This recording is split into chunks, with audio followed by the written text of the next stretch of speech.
How's it going, guys, and welcome back to the channel. Today we're going to be doing a video that I haven't done in a while now, and that is another building and pricing cars I can't afford video. Now, if you're new to the channel, I started this series initially when I was in college, and I basically did it as like, a college kid, just building and speccing out cars that, obviously I could not afford.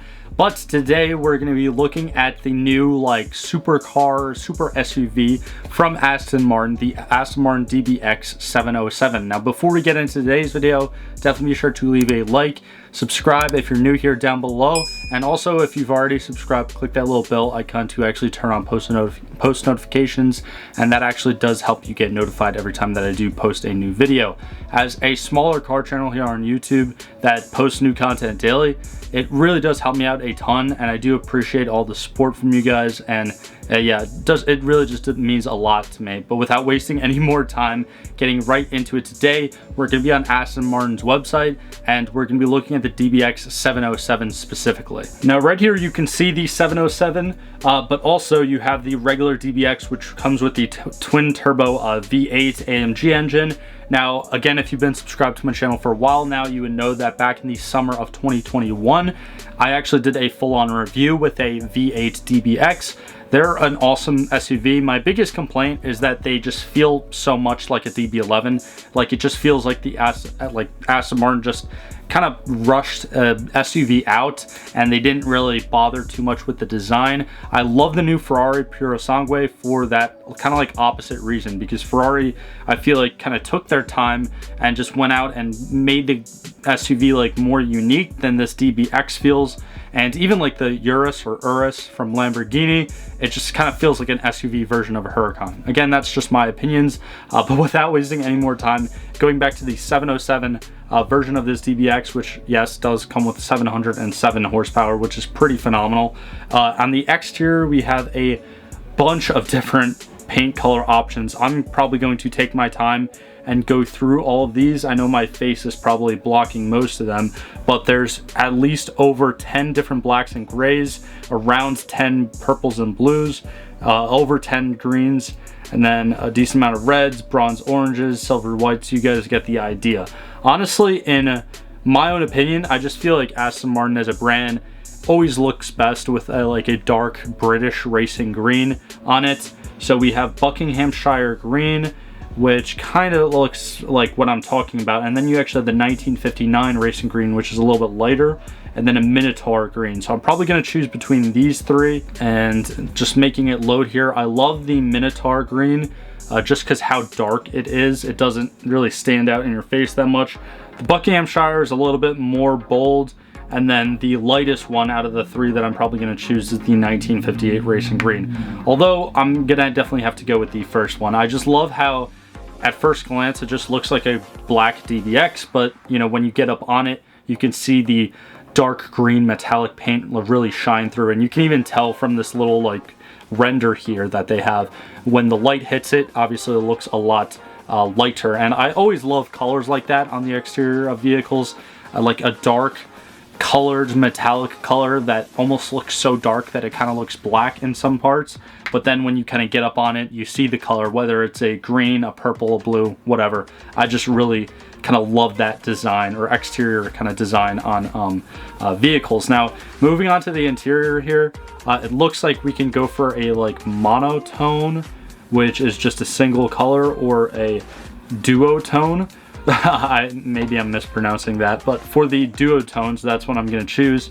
You've got a ton of different options. This is one thing when making these building and pricing videos. I think the last one I did it on a Nissan Z, because Nissan just made their customizable or configuration site available for the new Z. And my biggest complaint about your everyday vehicle manufacturers is that they just don't go the extra mile that these supercar brands or hypercar brands, or top of the line auto manufacturers do. When you're building and pricing an Aston Martin or a Porsche or a Ferrari or a Lamborghini, it feels so much better. Now, mind you, you can be getting a great car from Chevy or Nissan. I mean, hell, it could be a new Z06, it could be a GTR. There's plenty of other competitors out there, or even Acura with their NSX. it just doesn't feel the same compared to these other brands. I love the customizable options when it comes to these different auto manufacturers. But yeah, I don't need to go through every single one of these colors. I'm probably just going to go with like a forest green, or try to color match it if they have the same as the exterior, which it doesn't look like they do, which is kind of unfortunate. But this is actually the primary color. So you can see as I'm just changing it right here, this is just the color of like the door panels, the back of the seat, and not even the top. So I don't know, I might actually go for like a lighter color, maybe a sandstorm, even though, wow, that's a little bit too bright. All right, so I'm actually kind of caught between a copper tan metallic or the just regular Oxford tan. I think I'm actually going to go for the Oxford tan, and I know the color combination right now looks hideous with the dark green and the Oxford tan. I'm going to change the secondary color right now. I'm probably just going to go for a black, but I love the fact that, you know, again, you could just change it so much. It's almost like you're playing like GTA or something. I just love that these manufacturers go the extra mile and offer this many options. And hell, even if I had like terrible taste and I wanted to do like this color with like a red or a purple or something silly and just stupid and foolish, to be honest, they still like give you the option to do that. So many manufacturers just don't even give you the option to combine and mix and match certain colors. But honestly, if you're paying this much money for a freaking SUV, you should be able to do whatever the hell you want. I mean, hell, if you want to spec it out to be completely pink and neon green, by all means go for it. As long as you're cutting that six-figure check to Aston Martin at the end of the day, I don't think that they really care. Now the headliner is actually matched to the primary color, so you can't actually change that. But I don't know, I think that this color is actually pretty nice, this combination. This might be a little bit too bold for some of you guys. Let me know if you think that I have bad taste down in the comments below. But I love the tan interior contrasted with the black headrests, and then the really dark exterior color on the outside. I think it just, something like that in person would probably flow really well. Most people would probably opt to go for like the primary being black and then the secondary being like a lighter color like the Oxford tan, but I just love the contrast when compared to the exterior. Now, not even getting out of the interior yet, you can customize the seat belts, the carpet, the steering wheel, the trim. I mean, it's so much. It's never ending with this Aston Martin DBX 707. Now, going along and actually changing the carpet color to Oxford tan, I don't think I would ever do this in real life, just because of, you know, how messy that would be. So I'm just going to keep it at the obsidian black, which it was.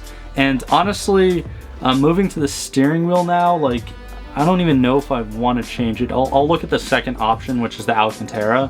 And yeah, I mean, that's kind of cool. But I do love the tan matching the rest of the interior. So I'm going to keep that. I love the carbon fiber trim, so I'm not really going to change that. And then the interior jewelry is also, does have that carbon fiber trim as well, so I'm not going to change that as well. Now, moving on to personalization, you can actually get black chrome badges or the enamel wing badges, badging and script. And then you have a tow bar, tailgate, spare tire, summer tires or all seasons. I'm probably just gonna choose all seasons because that's what I would do if I was actually getting this DBX 707, because at the end of the day, you could still use it as a daily throughout all different types of terrain and conditions. I mean, hell, I even remember back to when I did the full-on review of a DBX. Now, yes, it wasn't a 707, but one of the driving modes, it even had an off-road driving mode. So I don't know who in their right mind would off-road and really like test out their DBX and push it that much. But hey, if you got the money to spend and you're willing to like damage it, by all means, you know, cars are meant to be driven, right? So now moving on to the accessories, we have an expression package, touring package, basically a bunch of different packages, which come with a variety of different luggages, even a pet package, snow package, golf, I mean, you name it. Even a smoker's package, which I think is kind of funny because in 2022, everyone, like, nobody even smokes anymore. So I think that's kind of cool that Aston Martin still is thinking about those minute amount of customers that still, you know, whether they smoke cigars or cigarettes, whatever. But yeah, here's the pictures of the DBX 707. Going on to the summary now. Let's see if they actually give us the price, because some of these supercar brands actually don't even give us the price. Yeah, all right, so it's going to give us like a little like submit to dealer thing. So unfortunately, we won't actually be able to break down a price for this specific spec of the DBX 707. But considering that the DBX 707 starts at 240 grand, it will definitely be safe to say that even though I feel like I didn't do a lot to this one, it's probably still at least over 250, maybe even 260. And then once you add on delivery fees, handling fees, and then of course dealership markups, you're looking at probably still under 300, but getting close to 300 at least. So let me know what you guys think about this new DBX 707 down in the comments below. I know this wasn't a video that really had to do with the specs or the engine behind it and the power that it's making and its performance numbers, but yeah, let me know what you guys think of the one that I spec'd out, how you would spec it out differently, and also while you're down there, definitely be sure to leave a like, subscribe if you guys are new, and if you're already subscribed, again, please be sure to click that little bell icon. It does help me out a ton. I do appreciate all the support. Thanks for sticking to the end of today's video. I hope you all have a great rest of your day, and I'll see you in the next one. If you enjoyed today's video, click on either of these links right here to watch a similar video from this channel, or click on the little circle link right there to actually subscribe to the channel. It's absolutely free. I do appreciate all the support, but thank you for sticking to the end of this video, and I hope you have a fantastic day.